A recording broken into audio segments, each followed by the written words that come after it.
अजहर सिद्दीक साहब, जदून साहब ने जो नुक्ता उठाया है, पहले मैंने किसी मुअज़्ज़ज़ लॉ एक्सपर्ट से ये नहीं सुना कि बजाय इसके कि जी वो बैकलॉग खत्म हो, बोझ हटे, बोझ बन जाएगा। और ये 10A की क्या बात कर रहे हैं कि लोग कत्ल के मुकदमे भी क्या आईनी अदालत में ले जाएंगे, जिस तरह जदून साहब कह रहे हैं। देखिए, एक बात तो बड़ी वाज़ेह है कि ये जितनी आईनी तरामीम है, ये सारा जितना भी ये सारा काम हो रहा है, ये पर्सन स्पेसिफिक है।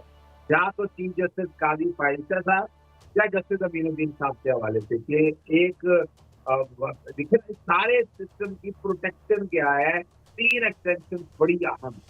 तो ये जो बात जदून साहब कह रहे हैं, इनकी बात में बहुत वजन है कि जब देखे ना कॉन्स्टिट्यूशनल टच दे देंगे आप, आर्टिकल 10A की वायलेशन आ जाएगी, आर्टिकल वायलेशन रख जाएगी जब कॉन्स्टिट्यूशन की, तो फिर वो आईनी अदालत की तरफ जाएंगे। तो ये तो एक ऐसा यानी सेल्फ डिफीटिंग का लफ्ज़ इसके लिए बहुत जबरदस्त है। और असल में मकसद भी यही है, मकसद ये है कि आप वो यानी अगर तादाद देखें ना, आप 20 लाख केसेस जो सिविल कोर्टों में, फौजदारी अदालतों में उसका फैसला नहीं करना चाहते, आप ये 126 केसेस जो सियासी जमातों या सियासी लीडर्स के हवाले से हैं, उनको बचाने के लिए सारे का सारा निजाम टेक पे लगा रहे हैं और इसको बिल्कुल इजाजत नहीं जाएगी। अजहर सिद्दीक साहब, मैं आपको आज की समात पर ले जाऊंगा, आप वहां मौजूद थे और अली जफर साहब ने आज समात का बाइकआउट कर दिया। इस अमल को कैसे देखते हैं ये तो फरमाइएगा, क्योंकि आज चीफ जस्टिस ने भी बड़ा सराहा है अपने तहरीरी फैसले में कि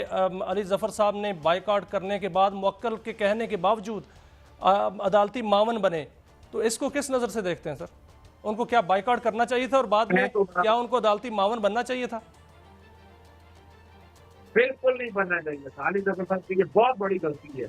यानी बुनियादी तौर पर आप एक स्टैंड ले रहे हैं, मुवक्किल की तरफ से स्टैंड ले रहे हैं, आपको बिल्कुल नहीं आना चाहिए था इस हवाले से।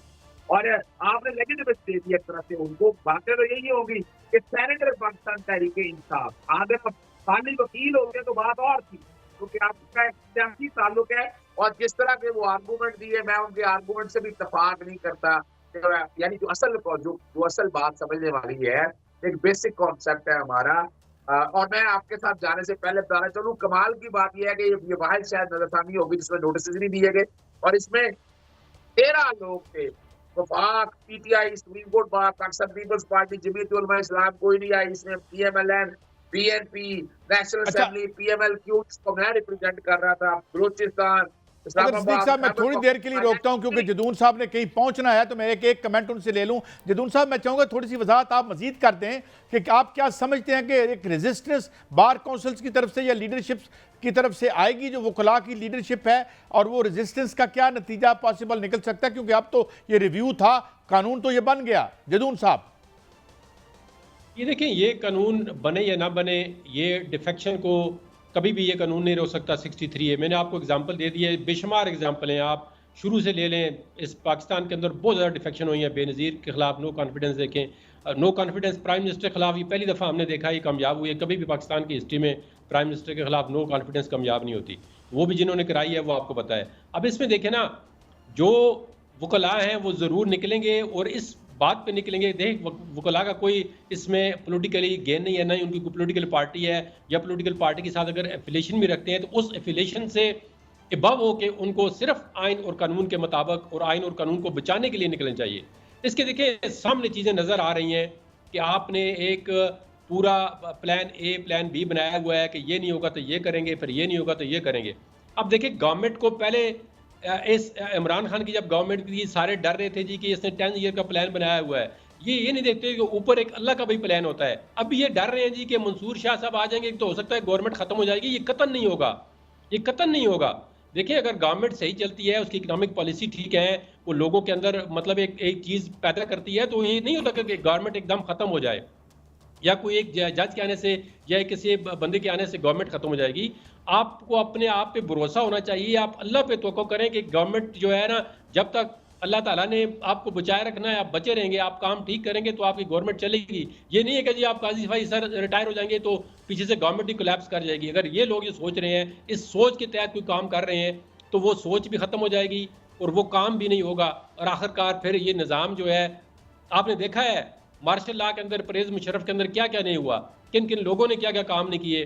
वो सारे रिवर्स हुए। इस्लामाबाद हाई कोर्ट बनी, पूरी हाई कोर्ट की उठा के ख़त्म कर दिया, फिर दोबारा हाई कोर्ट एक आईनी तरीके से बन गई। पूरे जजेस जो है जितने भी पीसीओ के थे घरों को पैक होकर चले गए, 60 70 80 जज जो थे वो फारग हो गए। तो ये निज़ाम होता है, ये बदलता रहता है निज़ाम। तो इसमें जो लोग ये काम करा रहे हैं, साहिब इक़्तिदार हैं या उसमें उनकी मतलब मंशा और मर्जी शामिल है, उनको इस पर दोबारा रिकन्सिडर करना चाहिए। हम किसी आईनी तरमीम के खिलाफ नहीं है, लेकिन हम कहते हैं कि आईनी तरमीम का जो प्रोसीजर है, आइन जो है वो लोगों के और स्टेट के दरमियान सोशल कॉन्ट्रैक्ट है।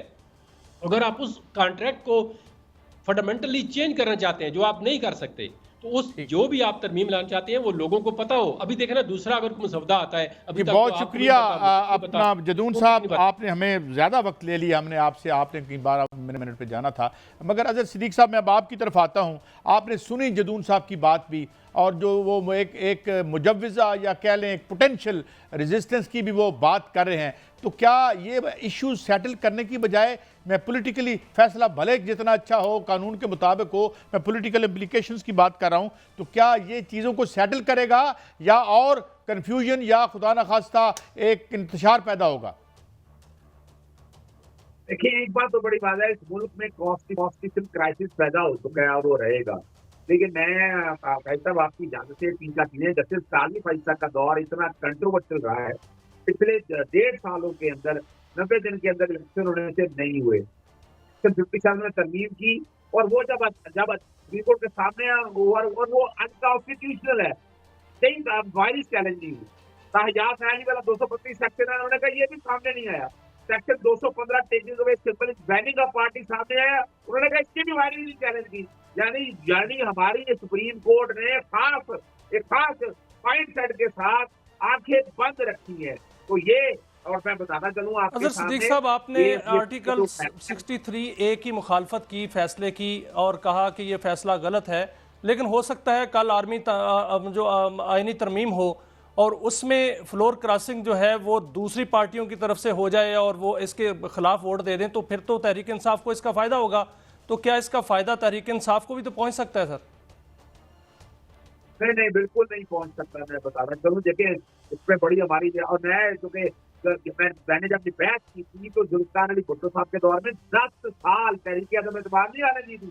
उन्होंने कहा था अगर वोट डालेंगे वोट काउंट नहीं होगा। आज ये डिस्कस भी हुआ, वो तो 3 वज़ीर आज़म थे, आए चौधरीकर और अपना नून, और 3 वज़ीर आज़म इस तरह फारग कर दिए गए। तो जुल्फिकार अली भुट्टो साहब ने बंद बांधा था, के जमहूरियत से भी यही बंद बांधा था, छांगामाल की सियासत खत्म की गई थी। और एक बात बताना चलूं, ये मैं हैरान हूँ, हमारी सुप्रीम कोर्ट ये क्यों समझ बैठती है, भाई आप हर काम कर सकते हैं, कोई कानून सिर्फ 3 काम नहीं कर सकते, हुकूमत को डिस्टेबलाइज करने के हवाले से और मनी बिल के हवाले से।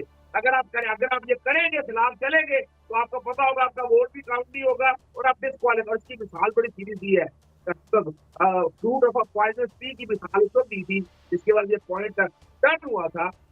यानी आप डकैती मारते हैं, डकैती करके जनाब आपको सजा हो जाती है, जो माले मसरूका बरामद होना वो आपका नहीं होना, वो वापस देना आपने। इसी तरह आप प्ली बार्गेन कर लेते हैं, प्ली बार्गेन करके आप पैसे वापस देते हैं, मगर आपकी नाइली होती है।